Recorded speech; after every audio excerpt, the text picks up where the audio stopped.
Hi, godly seers. Yeah, I'm still sitting in the same place. So now this is a story of a testimony that I had about a woman of God that was sharing her journey of marriage. She was serving in a church, and she had been faithful, obviously praying to God for a husband. She was in the choir. At one point, she became, the choir leader, praying very, faithfully for a spouse. And then one day, God started, showing someone to her as the husband, which was the man of God himself, the pastor. So she's like, at first she questioned these, dreams, like you would question them. You always see a lot of these stories that, like, is it my spirit that is, lying to me? Is it because I fancy this person? Is that why I'm seeing them as, my husband? Is God in this? Is the just like, as you know, it's always a kind of a sensitive kind of topic to know for sure that it's from God. So this lady continued to pray, and the dreams never ceased. The confirmations never ceased. Some people will come and walk up to her and say, look, oh, God showed me a wedding. You and the pastor should laugh and not even comment because she already knew the things God was showing to her. Long story short, as time rolled around, one day, she and the pastor, the man of God, were speaking. And I don't know, I can't remember what she said, how the topic came up for them to kind of discuss this, like, oh, do you know, this is what God is showing me, that, you're my husband and stuff. I don't know how it came back to be, how that conversation was held, but she was giving the testimony in a way that she found out that the pastor knew that God was speaking to the pastor as well, that she was to be his wife. But when the pastor now found out that this girl knew that God had been speaking to the both of them, he confronted her and said, listen, I know, but I'm just letting you know, you're not my type. You're not someone I even dream to marry. You're basically too ugly for me. In a nutshell, you're not my type. I've got my eyes on someone else that is more suitable. This girl was so broken-hearted, especially because now she knows that the man knows and God has been speaking to him as well. They both have signs and they both have this confirmed. But the man didn't want to. She continued to pray, for his heart to turn around. And, funny enough, God told her not to move. He told her to remain in the same church. And I was like, when I heard that, I was like, God, that's cruel. Why would I want to be around someone that has made it very clear that, listen, you're not married, I don't want you. God was like, nope, you will stay there. Basically, this man started mistreating this woman in a sense, like he would belittle her. He started seeing someone else, another choir, someone in the choir, another beautiful girl, a new person that just joined. They started working together, and the pastor was so mean to this girl to the point that it was so basically noticeable. Sometimes he would kind of, call her things that everyone is thinking, like, are you beefing with the pastor? Or the pastor is just trying to send her a message that basically, I don't want you. Why are you still even here? I think he was just operating off his own guilt, knowing this is the person God is showing me. I wish they would just leave my church and leave me in peace. And I have the right to choose for myself. God cannot choose for me. I don't want her. But God was like, nope, stay. So for her, she misinterpreted it or maybe God is telling me to stay because he'll change his mind. Lo and behold, a time came, the pastor married the other girl. Whilst this girl was watching, she would go home and cry. Her eyes out, and God would be like, yeah, go back and sing, go back and lead the praise and worship. She would continue. She watched it all until a time came, the Lord released her and said, look, you've been very faithful in a place that was so difficult. You've done what you did, what I asked you to do, but it's time for me to release you. God released this young woman. She married a very wealthy man, very devoted to the things of God.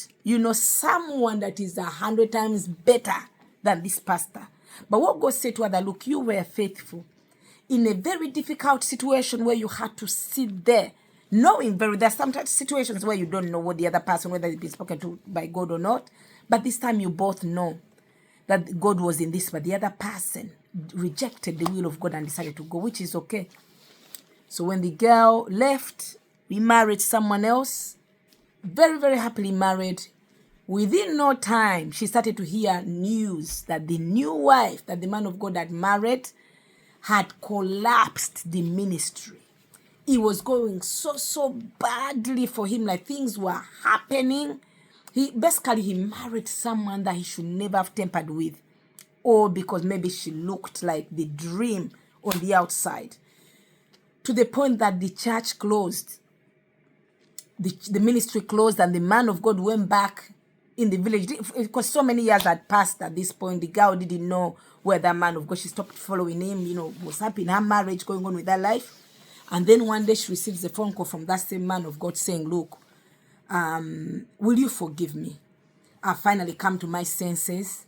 I've paid enough. I've lost everything just for walking in disobedience, because it's not that because God was being evil or whatever, but sometimes when you walk in disobedience, when you choose someone that God is not involved, sometimes God is basically even trying to save you from an early death or calamity, because he knows our soul, he sees the future, he knows that that person will never ever lead you to a good path, but you're like, no, this is what I want, this is what looks good on my eyes, I'm taking this person. He's like, okay, go.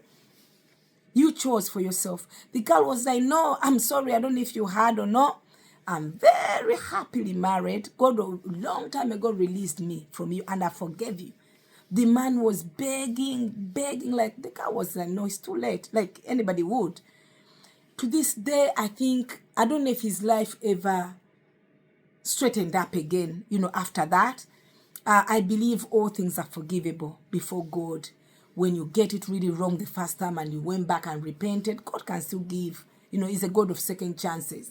But he missed his chance big time. And for me, that made me realize that, as human beings, we have a say in things. Sometimes God may tell you that's your person, but you're like, no, they're not beautiful enough for me.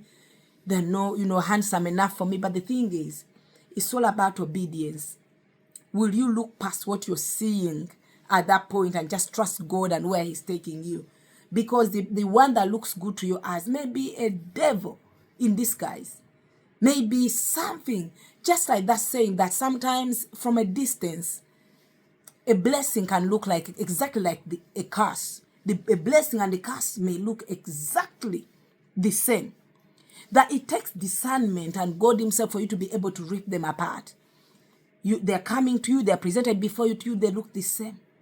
Something that is supposed to be very, very wrong for you actually looks more shiny than what is supposed, to be good, actually.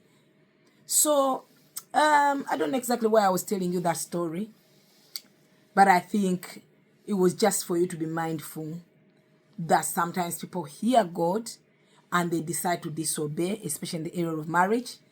Some will pretend and say, oh, I don't even know, I don't hear God, or they will dismiss and say, okay, this is the devil showing me this person. But in actual reality, sometimes it is God. But there are consequences. And as well, one thing that I'm making you aware of is that when you're single and you're looking for someone to marry, sometimes people become victims of people that walked in disobedience with God, that all you know is that this person is divorced. But take your time to find out why they are divorced. What caused that divorce in the first place? Who is the person that they married before? Because sometimes the person they married before was not in the will of God for them. And they were very aware that they were working against God. They still married that person. They never repented for the wrong they did. They just moved on because it didn't work. As you know, if it was not the will of God and you're living in active disobedience, he will scatter it to pieces. And actually, that might be the best thing, because if he leaves you there, it may be the cause of your early death, because the torture and the torment you suffer in that place that he never wanted you to be, it's not normal. So sometimes you may become a victim of someone. You meet someone, you're like, oh yeah, they are divorced. You don't know.